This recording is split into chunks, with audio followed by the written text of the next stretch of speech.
Hi friends, మీకు ఈ video నచ్చితే లైక్ చేయండి, సబ్స్క్రైబ్ చేయండి. భాగ్య గుడి దాటి బయటికి పోలేదు, భాగ్యని బయటికి తీసుకొని వెళ్ళలేదు అని అమర్కి అర్థమైపోతూ ఉంటుంది. కాబట్టి గుడంతా కూడా అన్నను వెతకండి అని అమర్ చెప్పడంతో అనామిక, రాథోడ్, సదాశివం, నిర్మలమ్మ అందరూ కూడా భాగ్య కోసం గుడంతా వెతుకుతూ ఉంటారు. అప్పుడే అనామిక వెతుకుతూ అక్కడికి రాముల వారి విగ్రహం ఉంటే అక్కడ నిల్చొని వేడుకుంటూ ఉంటుంది. ఏంటి స్వామి, పంతానికో పట్టంపికో వెళ్ళి ప్రాణాలైతే తీసేసావు. నేను ఏ పాపం చేయకుండా నా ప్రాణాలు తీసేసి నా కుటుంబానికి నన్ను దూరం చేశావు. ఇప్పుడు మీ ఇద్దరిని ఒకటి చేసి కళ్యాణం జరిపించడానికి వచ్చిన ఆ ఇద్దరిని వేరు చేస్తావా స్వామి? నా చెల్లెలి ప్రాణాలు తీసేసి వాళ్ళిద్దరిని వేరు చేద్దాం అనుకుంటున్నావా? మంచి మీద ఎప్పటికీ చెడు గెలవదు అని చెప్పేస్తూ ఉంటారే కదా, మరి ఎందుకు అలా చేస్తున్నావు అని చెప్పేసరికి మంచిని గెలవనివ్వవా?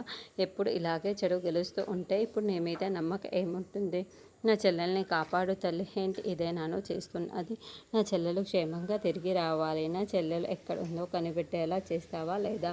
ఇదే నన్ను చేస్తుంది అని మంచిగా గెలవాలి, భాగ్య ఎక్కడుందో కనపడేలా చెయ్యు స్వామి అని నిలదీస్తూ ఏడుస్తూ ఉంటుంది. ఇంకోవైపు భాగి అని అమర విలువలాడుతూ గుడంతా వెతుకుతూ ఉంటాడు.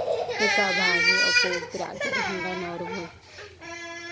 ఊపిరాడకుండా ఆమె ముఖానికి మొత్తం మాస్కులు వేసేసి ఉంటారు. బట్టిక పట్టుకొని ఉండటంతో భాగ్య విలలాడిపోతూ కొట్టుకొలాడుతూ ఉంటుంది.